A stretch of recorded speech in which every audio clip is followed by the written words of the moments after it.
Welcome to the Masterful Coach Podcast with Molly Claire.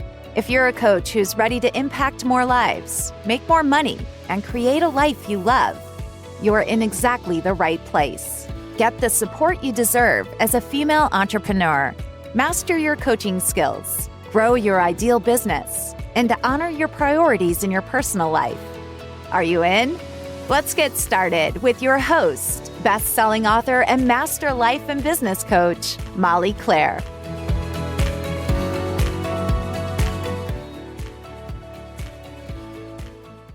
Hello, coaches. Today's episode is an interview that I had the privilege of being a part of on the Calm Mom podcast, which, by the way, I highly recommend you check that podcast out.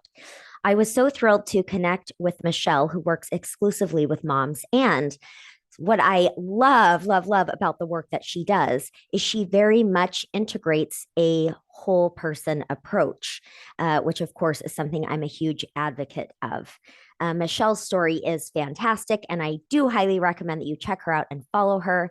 But for today, I'm sharing with you an interview that aired originally on her podcast, and I hope you get so much out of it. Over the next few weeks, I am going to be releasing the podcast every other week, giving everyone a bit of a break for the holidays. And I will be sharing with you several interviews that happened over this last year. So without further ado, we'll dive into this week's interview and have a fantastic week ahead. Molly, welcome to the Calm Mom podcast. I'm so grateful to have you with us. Thanks for making the time to be here. Thank you. I'm so excited. Yeah, this is going to be good. We were talking a little bit before we hit record about how we operate in very similar spheres, I think, in a lot of ways. So I'm excited to see where that leads today. But before we start, could you just introduce yourself to our audience and let them know a little bit about you and the work that you're doing? Sure. Yes. So I am Molly Claire. I'm a single mom of three.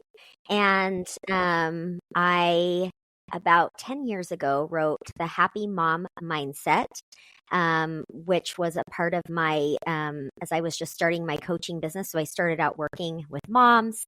And now in my career, what I do is I train coaches and master coaches to be able to have a holistic way of helping their clients, just like you do with your clients, right? Where you're really helping them understand the whole picture of them. So that's what I do. I love my work. I love helping women to feel strong and feel capable and to meet their goals. And that's about it. That's what I'm about.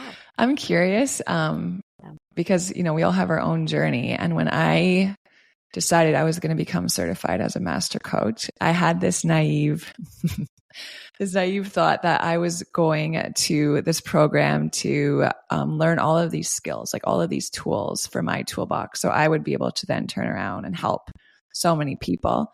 And what I didn't realize, and it was such a beautiful gift, was that my world was going to be turned upside down and my way, right? Like I would learn so much and I would be healed in so many ways, and my paradigms would be challenged and my mindsets would be adjusted about so many things. Like I just didn't see it coming. And I would love to hear a little bit about, maybe your journey at the beginning, like how you decided to really get into this work. And, it always starts with us, right? And it's like, we have to learn the lesson and then we can teach the lesson. But I'd love to hear a little bit about it from your seat. Yes. And I mean, I can tell you kind of from two perspectives. I mean, when I'm training my master coaches, it's like everything we do in there, right? Is let's do this for you first. Let's apply this to you. And then we extend that to your clients, right? And it's the same thing even for a mom, right? So just speaking to the moms here, there are things we still have to learn so that we can then offer that to our client. Yeah. Even like Michelle, and I will get to your question, but I have to say, like with the work you do with helping your clients with nervous system regulation, it's like when we show up as a mom and we have regulation and steadiness, it creates a space where our kids can learn it, right? And so it's like it's the exact same thing. But back to your question about me, yeah, when I actually found coaching at a time when I did need it. And I felt the effects. I had a coaching session that just immediately shifted the way I Yeah. was thinking. And I thought, oh my gosh, I need more of this and I want to Yes. be a part of this. And maybe this is the thing that I've always felt Yeah. I wanted to do. Right. And so I definitely got into it because I found the value in it personally. But yes, I had no idea. Right. It's like, I honestly feel like I love that I get to help people. I want to help more and more people and have an enormous impact. And if if I never made a dime in my business or never helped anyone else, all of the time and energy and money I've invested in my training, just the way it's impacted me personally, is 100%. Yeah, I couldn't it. agree more. And it's also part of my enlightening, I guess, in beginning my own certification program was how many blind spots I had in my own life. Yes. And it's why I gosh. vowed, like, as long as I'm coaching women or people, I will always have a coach because we don't know what we don't know. That's right. It's impossible for us to truly have that higher level view of ourselves. We can have certain insights, we can gain more awareness, but I think having a coach that can show you what you can't see and can help you, even with the awareness that you do have, be able to integrate it in a practical way in your life. It's everything. It's everything. I will always have a coach. Yeah, exactly. Same. I'm completely, I'm all in on it. And I think one of the gifts of having a coach and the beautiful things about it is that so often we have all of these, things going on in our life. And I think just because of the way our brain works and probably a lot of how our society is built, we can get really sucked into compartmentalizing our things, right? Like, okay, I'm having a parenting issue. I need to go to like a parenting guru, or I'm having, a financial issue and I need to get a financial planner, or I'm having, health issues and I need to go see, this kind of doctor. And while I think it's awesome to have people who can go deep in a lot of these specialties, we're integrated beings and everything affects everything. And I know that's a big part of the work that you do and teach is like, this is holistic. And can you just, like, for people who are listening who understand or are curious, or like, I hear that a lot, but I don't really understand what people are talking about. Like, what does it mean to you to be able to offer a service or a coaching that really is holistic for people? Yeah. I mean, it's a great question because I think a lot of people hear the word holistic in relation to my coach training, and they typically think of health. They think of like holistic remedies or nutrition or food. And what it really means is exactly what you said, that we are integrated beings. And so it's like, it's having a whole person view of the client in front of you. So while each of my coaches typically do specialize in something, right? Parenting or motherhood or weight loss or relationships, in truth, they are actually trained and qualified to be able to support their clients in navigating all of it, because all of those parts of our lives are integrated. And, specifically to what I mean when I say holistic or whole person view, it's not even necessarily about the different areas of our life, as it is that we need to understand where our thought patterns, our mindset, our beliefs, right, that cognitive piece fits in with our emotions, our emotional experience, right? That emotional resilience. And emotional resiliency is one of the key things. So like the whole person approach really includes mind mastery, emotional resilience, and then aligned habits. And one of the things within emotional resilience is also the nervous system, which I know, Michelle, you teach and talk about these things all the time. So if you're all thinking this sounds familiar, this is why, right? It's real. It's how we need to be supported as humans. And so for my coaches and the work I do, it is making sure that my coaches understand when they're talking with a mom who's struggling with parenting or her relationship or whatever it is, right? That we understand when and where do we need to take a look at the thoughts that are happening here. when and where do we need that emotional support, some processing, or to understand some grounding techniques? And where can we also fit in some of these habits? Because there are different ways we can approach any challenge that we're having. And sometimes we can also have a multifaceted approach where we're kind of combining some of those. So hopefully that makes sense as far as what this whole person holistically. Yeah, absolutely. That's helpful. And I'm just, reflecting on what you've shared about your journey, right? A tiny little snippet, but as a single mom of 3 and growing this business, none of that is easy. And I would imagine that doing all of it presents its own set of challenges. But even before taking that first step, it requires enormous amount of courage and confidence, I think, to start to build anything. And I know there are women listening, and maybe it's not a business, but maybe it's something else. Maybe they're they have a passion project, or maybe it's being involved in their community or doing something with their children, or maybe it's changing careers, or maybe it is growing a business that they've always wanted to do. Talk to them. I would love to hear a little bit about just even finding that confidence and taking the first step to pursue these things as a mom, because I think it's different. Yes. So, a couple things come to my mind immediately. And one is that it requires some level of belief or confidence in ourselves to take that first step.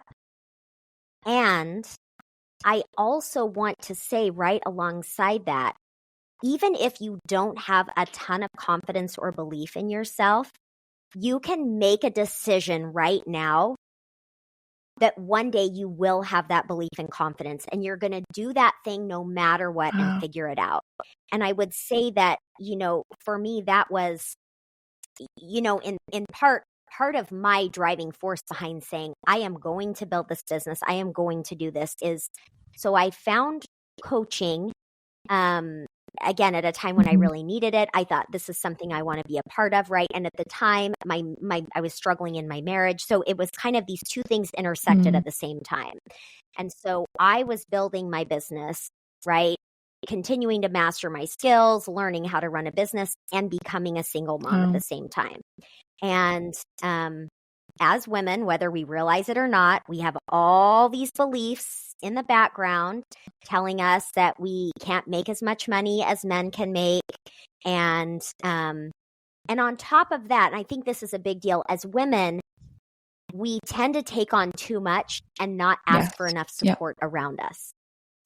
And so here I was, becoming a single mom, terrified of recreating what I experienced growing up, was an exhausted, burned out single mom who I never saw because she was working to put food on the table. I didn't want that for me. I did not want that for my kids. I wanted to be present with them. And so I think all of this came together for me to say, I don't know how, but I'm going to figure this out, because over my dead body, are my kids going to experience what I did? And am I going to experience what my mom did? And so I had just enough confidence and just enough understanding of the power of mindset to say, I'm going to commit to figuring this out no matter what.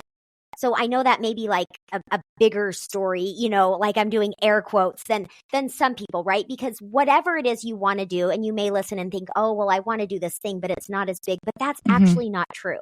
If you have a desire to do something and you're hesitant, just think about why you want to do it, anchor yourself in that, and decide that you're just going to take that first step. And maybe one day you'll be all the way there. I think that's really all it takes to get started. That's beautiful.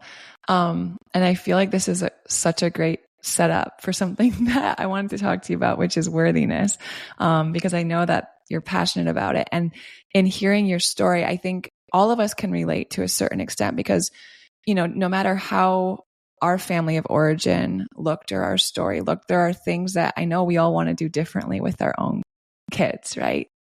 And a big part of that is even stepping out, like you said, in confidence, or maybe future confidence.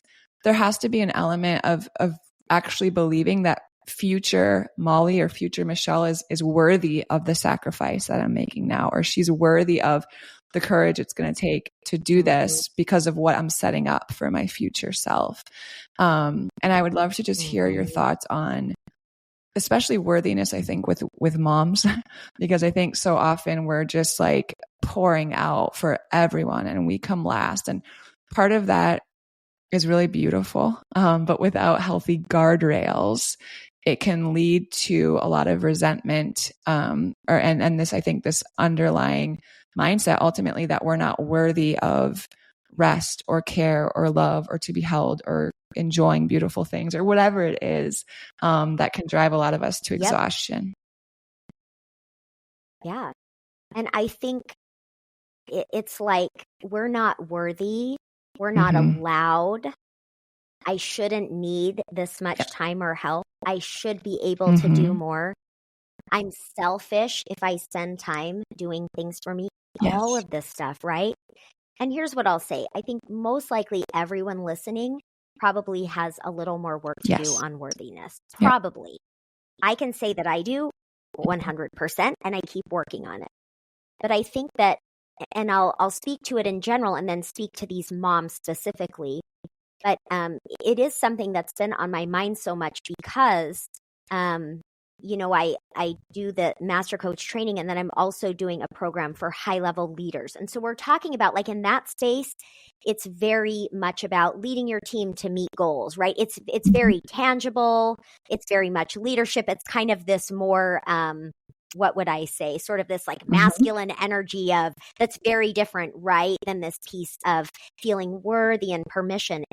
But what's interesting is that in the corporate setup where it is all about achieving goals and success and these tangible things, if we don't feel worthy, we won't do those things. And if you're leading a team and the people you're working with are struggling with how they feel about themselves, your job as a leader is to help infuse in them that belief in themselves, right? That worthiness, because it changes everything. So it's been on my mind so much, and it is a thread throughout everything. And with respect to like you as moms and this worthiness, I think that what's so interesting, and I know you know this, Michelle, and you've seen this, I'm sure, so much, is that whether we realize it or not, we all have things from our past, traumas, things we missed out on, whatever it was, right?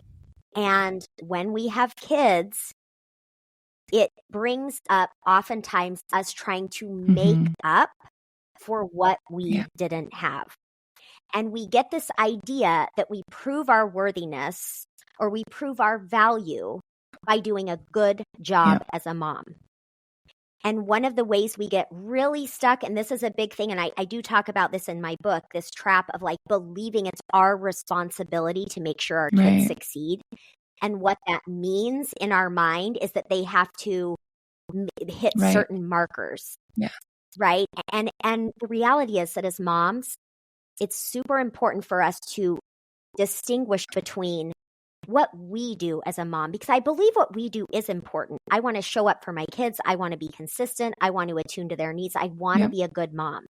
And what my kids do with that, or who my kids are and what their path is very different than that. And so, I think that, I know I'm getting off on a little bit of a tangent there because I do feel like it's a trap that we can get caught in. But I just want to say to all of you listening, like, your worth and your worthiness has absolutely nothing to do with anything you do. Whether you're being a quote unquote good mom, not a good mom, whether you're being what you think is a great mom and your kids going off the rails, all of that is they're just behaviors. There's just problems to solve. There are things to figure out. But you as a human being are so worthy. You are so capable and you are so lovable. And I'm going to tell you, like right now, and I hope you really hear this, that you need to first and foremost take care of yourself and who you are, because you are worthy, you are deserving of it. And only when you're well taken care of can you really offer everyone around you what you want to offer them. I'm just going to let that simmer for a minute because it's so good. Yeah. It's so good. And it's something that I love to teach on too, is like we were all born with maximum worthiness, and like nothing changes that. And it's so counter to what we're taught, I think. And for those of you listening who've listened for a while, you've probably heard me share this before, but it's something that a few years ago I started to even get really intentional about with my children, because I noticed, especially when they started school, which is kind of getting into your thing about measuring how good of a job I'm doing as a parent by how well they're doing in school and all of these different things. And I'm like, no, I'm coming against this because I know this is a lie. But I would notice that I'd pick them up, and my instinct right away was to be like, how'd the spelling test go? Right? Like all the words we had studied, how'd it go? Or asking them about these things, which was ultimately prioritizing their achievements over just their being, right? Like how was their day overall? And I stopped asking about all of those school things that were just like the achievement based, and really opening it up to like, what's an interesting conversation you had today, or just like something else. Because I think so many of us, especially as, millennial women, we've just been like, man, we've just been primed to achieve all of these things and base our worthiness on them. And when my kids were really little, I remember just asking them like, why do I love you? And it became like a game, but, and they knew it. So they would say all the cute things like, because I'm smart, or because I'm cute, or because I helped, load the dishwasher. And I would just be like, nope, nope, nope. And then by the end, it'd be like, I just love you because you're mine. Like, I love you because you exist. I love you because you're perfect just how you are, whatever it was. But it's that reinforcement, which I just love what you're talking about. It's the reinforcement that like your worthiness is inherent. Yeah. And I think I love that you say that. And I'll share a little bit different way that I vocalize it too, because I think that it is important to vocalize that to our kids, to reinforce it. It reinforces it to them, and it reminds us at the same time, right? And so, with my daughter, when she, achieves something or whatever, I'll say, I'm so excited for you, right? Like, I'm so proud of your work on this. And you know what? It has nothing to do with how much I love you. I do not love you any more now than I did 5 minutes ago. And sometimes she'll say, well, that's too bad, right? She's like wanting to earn a little more. But I think over time, it's like they realize, right? Because it's great when they come home and say, guess what I did? But what about when they come home and they know they didn't do something, or they did something that wasn't so great, right? It's like, we want them to know you're amazing no matter what you did or did it takes not the pressure off. And I think so often, if we're in that achievement mindset and we have to do things and we get caught up in whatever it is, perfectionism or however it shows up as adults, it's stifling, because we're terrified to make mistakes and take risks and all of these things. But when we have that safety net of like, especially as kids, right? Like, I'm unconditionally loved regardless of what, like you're helping them build a muscle that will pay off big time. Yeah. Yes. And you know what? I love that you said that. And I want to just highlight this for everyone listening, because I think that it can be easy for, us to listen to something like this and for us to start thinking, oh, I need to do a better job of communicating my kids' worth to them. So if anyone is going down that rabbit hole, it really is learning this stuff and just realizing that when we learn something, we need to build the muscle of kind of bringing it into our everyday practice and having it be normal. Yeah. Right. So it takes a little bit of time. I love that. You're talking about building a muscle of it. And I love that we're also talking about, especially with worthiness, but so many of this stuff being a lifelong journey, right? Or a lifelong practice, and having more work to do. We just moved from Miami, where we're living in Houston right now. And, a few days ago, the day before yesterday, we got invited to go to a dinner, and we're living out of suitcases right now. Like, our stuff hasn't made it from Miami. I had nothing to wear. I brought I'm wearing a hoodie right now. I had nothing to wear. And my husband's like, go to the mall and go buy yourself something to wear to dinner tomorrow. And I'm going to watch the girls. And I'm like, wow, I haven't been alone in 3 weeks since we left our house. I'm like, that sounds like such a joy and a treat. I'm going to go do that. And I drove to the nearest mall I could find, because I have no idea what I'm doing. And I walked in, and you talk about all of these stories that happen, just our built-in childhood. But I walk into this mall after I park, and It's just like Prada, Louis Vuitton, like all the, like those are the stores that are at this place. And immediately, and I do a lot of somatic work, like I felt it in my body.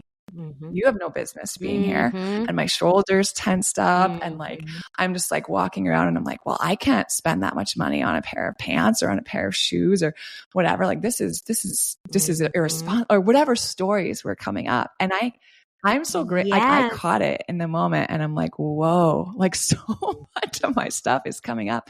And it was, a lot of it is tied not only to worthiness, but feeling safe enough to receive these things. Because I think that's like, do we feel safe enough to receive rest? Do we feel safe enough to go after our dreams? And there's a worthiness aspect to that. And I bought a pair of sneakers that that like just felt like such a splurge for me. And I came home and I was like so proud of myself, but the amount of like intentionality it took for me in my body to be like, it's actually okay for you to spend this much money on a pair of shoes, regardless of like all the stories that you have coming up around that, regardless of how like unsafe that feels. And that's like a stupid little story, but it opened such a bigger picture to other areas in my life, right? Where I'm either playing small or thinking I'm not worthy or I don't belong or imposter syndrome or whatever it is. And it is, it's this is you and I teach these things and we learn them also. It's like never ending. And and this is our daily experience. I know, right? I feel so lucky that it is. It's just kind of like, being in this constant space of being able to, learn these things at a deeper level as you're teaching others, and we're not exempt from it, which is I think what allows us to help people, right, in the way we do, because we understand beautiful. And I think no, go ahead. Oh, sorry, go ahead. I was just gonna say, again, to women listening, and as moms, I think that I mentioned this earlier, but it's very easy for us to struggle to ask for help or believe that we need help. And I just, again, I like use this word permission. I think it's important that we really do give ourselves permission and allow ourselves to be human. Why would we not need help? That, like, we as human beings, we are designed to connect. We are designed to have interdependence in our lives. And I think that especially as women, we can believe that we're supposed to hold more things than is humanly possible. And I know that one of the things I teach, and I know that you teach a version of this as well, is this idea that when we can increase our regulation, right? Work on our nervous system and our emotions. We do expand our capacity, which is a beautiful thing, right? It's a beautiful thing. And please, all of you, give yourself permission to be human. If you need a nap, if you need a minute to yourself, that is a need that you have as a human being, and you're allowed to take care of your needs and ask for them to be taken that's care such a good point. There's so much, there's a beautiful tension there. And I think for myself, I spent especially when I started really learning about the nervous system, focusing on expanding my capacity. And that was a goal. And it's so interesting. I actually found more freedom when I changed my focus to actually embracing my limitations. And that's exactly what you're getting at. It's like, yes, I want to be able to expand my capacity, but I also want to be fully aware of and not ashamed of my humanity, right? In all of that. Yeah. Yes. I was just having a conversation about this yesterday, actually, because one of the things I noticed is the work. Different aspects of my work that I do affect me differently, and some of it can take quite a bit out of me. It takes a lot of concentration, a lot of high level focus, right? And my brain can be pretty tapped out early in the day because I'm a morning person. And I've noticed feeling really guilty and embarrassed that sometimes by 11:30 a.m., I don't have any more in me. And it's kind of like, yes, when we can open the door to saying, okay, maybe what I'm feeling or needing or experiencing, maybe the way I am is okay. How can I make space for that? And I think what then happens, what opens the door, and this speaks to both things that you're talking about here, is number one for me, right, in this situation, is when I can say, okay, if I can pay attention to my needs and attend to that and put some things in place so that maybe I do plan my days. So then at this point in time, I get to go meditate or journal or walk or whatever. It's freeing because it's like, oh, now I don't have to believe everything's wrong with me. And then also by putting those things in place to care for myself, what does it do? It actually expands my ability to be effective in other ways, right? So it sure is. I think of it as like a slingshot. And sometimes I've got to like pull back, right? Or feels like I'm pulling. It's a perception of pulling back, but then it's actually catapulting me forward in a much more efficient way. Yes. And the other thing is, I think every time we give ourselves permission to notice that we have a need and to say, I'm going to take care of this need, it actually also reinforces this idea that we are worthy and that we are worthy of care instead of ignored. So like an easy thing, even like everyone listening can do this, right? Get in the habit of asking yourself, if you notice like a tension, a tightness, a stress, anything at all, just asking yourself, just like you would ask your best friend, what do you need right now? Self, right? Like, what do I need right now? What can I do for you? And oftentimes just that question alone can create a release and feel supported. Or sometimes the answer is something so small, but we're so afraid of having needs that we don't even go there. That's right. And we talked about talking about the marriage of mindset and mindfulness, the meeting point. And that's really a lot of what I hear in that too, is that it requires us to slow down enough to pay attention to what our body's communicating, and then to notice, right? And then to honor it, what our body's telling us that it needs. And we weren't taught these things, but we can learn them now. And that's mindfulness. Yes. And I'm so glad you brought this up, because I think, so when we think about mindfulness or mindset, right? Like mind over matter, mindset and the way we think about things matters in a big way. Having a positive outlook, creating resilience. And I just want to throw out there that also we can use those concepts in a way where we're actually trying to override the nervous system, override our body, right? Minimize our needs. So what this looks like is, if I'm struggling to, get through a hectic day, right? Maybe I'm like, whatever it is, right? Kids, household. And if I'm feeling something underneath, maybe I don't even know what it is, right? I'm feeling something. And then I immediately go to, I can do this. I'm just going to put a smile on. I'm just going to power through. Then what we start doing is we start actually neglecting what's going on for us. And so I think for everyone, if you're using positive thinking, a powerful mindset, and you're always trying to change the story of what's going on in your mind, and maybe you're noticing feeling a little more burned out, this is when you want to pause and say, hold on a minute. Yes, I can have a positive outlook, and what's going on for me? What am I needing? Because mindset without understanding and connecting with our emotions will override what we need emotionally until we get burned out. And being aware of our emotions without the awareness of mindset kind of can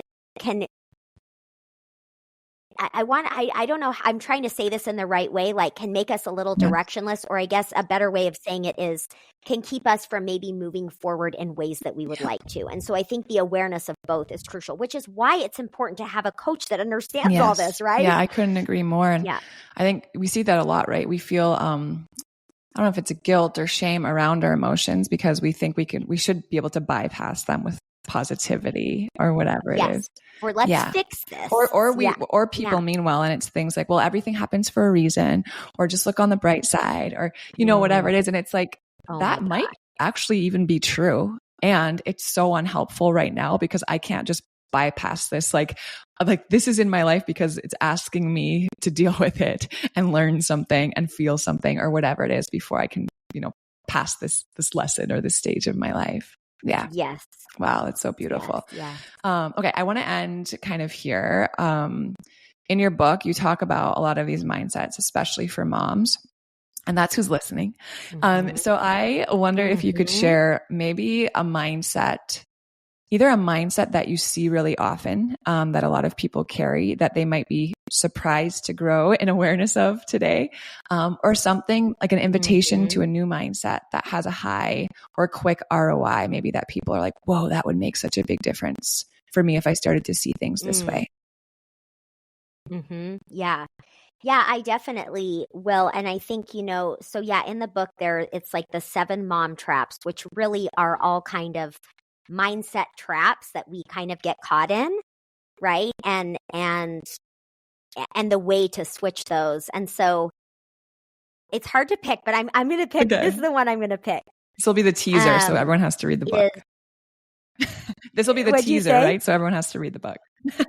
Yeah, that's right. I mean, because really it's a very practical book, and it is the mindset shifts. There's a lot of things to help you think differently and a lot of things you can actually do as well. So one of them that if you are a mom, you are going to relate to this to some degree. And that is this idea that when you first bring your child home, and keep in mind, so my kids now are 22, almost 20, and almost 14. So it's been a while for me, right? But this still exists for me, and I have to be aware of it. So you bring your child home from the hospital, right? And all of a sudden you are responsible for the needs of another human being staying alive, right? So every noise, every movement, everything is an indication that they have a need. And we get so tuned into that, and we take so much of it on. And what happens is, because, one of the things we know about our brain and our survival brain is that we want to be efficient. We want to automate as many things as we can, right? And so as a mom, we start learning this child, and we start just automatically, it's like we are one with their body and their needs, right? And we just jump to it. And then over time, as our kids continue to grow, it can be very challenging, because we're so close to it, to see the things that we are automatically doing and jumping in and doing. I refer to this as like mom autopilot, where we're just doing the things.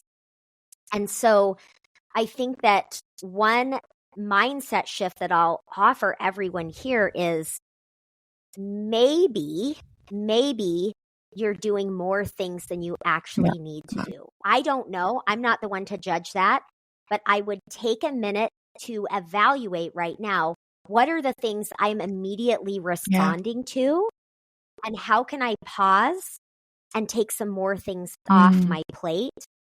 Not just because, I'm too busy, I need to take them off my plate, but because it might actually be in everybody's best interest, including your kids and your spouse, for you to take it off your plate. I know. I love that so much. I think that's beautiful. And I think it then, like, the result of that is so multifaceted, in that one, we then have more space and time and all of these things that we say that we want, right?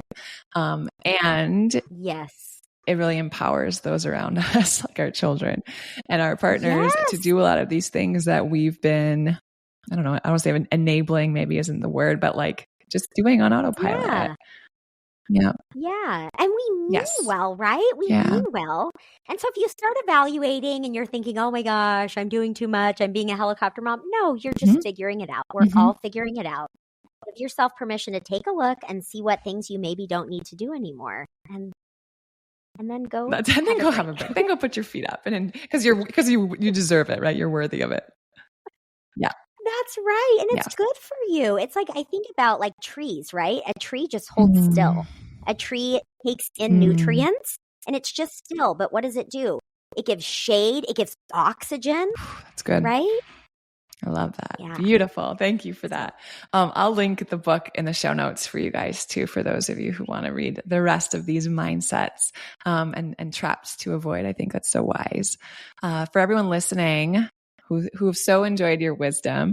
Let them know where they can find you, where they can continue to learn from you. Yes. So of course the book is all about you as moms. You can get that book.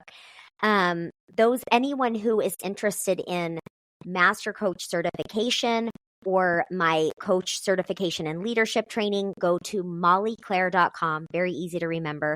And I do have a podcast. So the Masterful Coach podcast, where I am all about helping you understand how to implement lasting change. I talk about this multifaceted approach, understanding mindset, emotions, and actions, and also just this really important piece that I think all of us as human beings need to learn, which is how to truly take care of ourselves in a big way so that we can help Beautiful. Wow, what a mission. I love it. Well, thank you so much. Thanks for being with us. Thanks for making the time. Thanks for sharing all of these, really like big picture thoughts, but then also really practical handles that everyone's leaving with today. So thanks again. Yes, thank you so much for having me. All right, Coach, that's what I've got for you. Thank you so much for being here. I know there are many ways you can spend your time and energy, and I am honored that you've chosen to be here with me. If you loved today's episode, make sure to subscribe so you're up to date on the latest, and I would so appreciate a rating and review on this podcast. Share your experience so that other coaches can find their way here. Together, this is how we can raise the bar in the coaching industry. Let's support each other in being safe, effective, and ethical coaches. What you do as a coach matters. All right, Coach, let's connect. Discover free resources on my website, mollyclaire.com, and I'll talk with you next week.